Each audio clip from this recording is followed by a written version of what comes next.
He is longing to get back to crowded campaign rallies, right? Syria says, hopefully our country will soon mend. We are all missing our wonderful rallies and many other things. No, we're not. He's bragging about his golf courses. And then there is this, one of the most transparent and ludicrous attempts at distraction that we have seen from a president who has got a million of them, retweeting an utterly absurd claim by a conspiracy theorist that the former President Barack Obama was behind what he calls the Russia hoax. This one is really a new low from a president who goes low all the time. It is obviously completely untrue. It's a disturbed fantasy. And just as obviously, he doesn't really expect you to believe it. He just wants to turn the page, to get you to think about something, anything, other than one of the worst crises in this nation's history. Look in the mirror, Mr. President. It's you. And this is nothing but a shameless attempt to distract from your own administration's mishandling of a crisis that's cost over 67,000 American lives. And by the way, you were warned about a pandemic like this by the Obama administration. Yet at a time when we need leadership, when we need compassion, this is the crap that you're peddling, conspiracy theories. By the way, what is it about President Obama that really gets under your skin? Is it because he's smarter than you? Better educated? Made it on his own? Didn't need daddy's help? His wife is more accomplished? Better looking? I don't know. What is it? What is it about him? That he's a black man that's accomplished, became president? That he punked you on the whole birth certificate thing? What is it about him? Just wondering.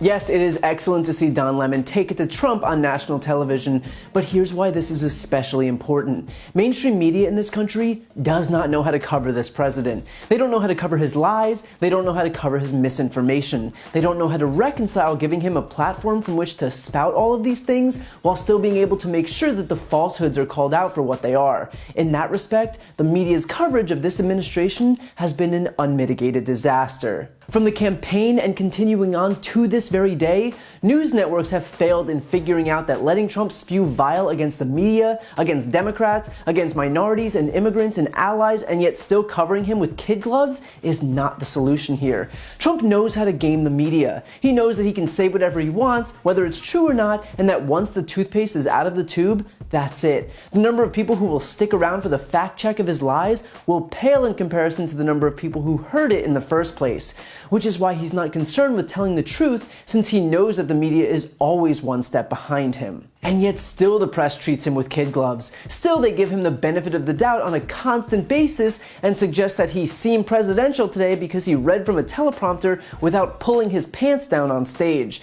But he is gaming the system, and he knows exactly what he's doing. He knows he can commit crimes and extort foreign countries and siphon money into his businesses because our media is only equipped for this outdated notion of coverage where they think that simply transcribing what's said is the only way to be neutral arbiters. They think that the only way to seem fair is to present both sides, even if one side is saying 2 + 2 is 4 and the other is saying that it's 375. Conservatives win the messaging war because they aren't afraid of what anyone else thinks, but everyone else is more concerned with not being labeled as partisan that they overcorrect and neuter themselves. Meanwhile, conservative media is not only partisan, but Fox News has become a revolving door to the White House. Hope Hicks is now a PR executive at Fox. Sarah Huckabee Sanders is an on-air contributor. Deputy Press Secretary Raj Shah is a Fox VP. Trump campaign manager David Bossie is a Fox analyst. ICE Director Thomas Homan is a contributor. Fox exec Bill Shine was Trump's deputy chief of staff for communications, Sebastian Gorka, Elaine Chao, John Bolton, Mercedes Schlapp, Ben Carson, Richard Grinnell, Anthony Scaramucci, Katie McFarlane all went between Fox and Trump's White House. And so while everyone else is petrified to not seem like they're favoring the left, petrified that a single word will make the mainstream news seem liberal, over at Fox, you have Trump's literal White House staff reporting the news, and yet everyone else is scared of seeming partisan.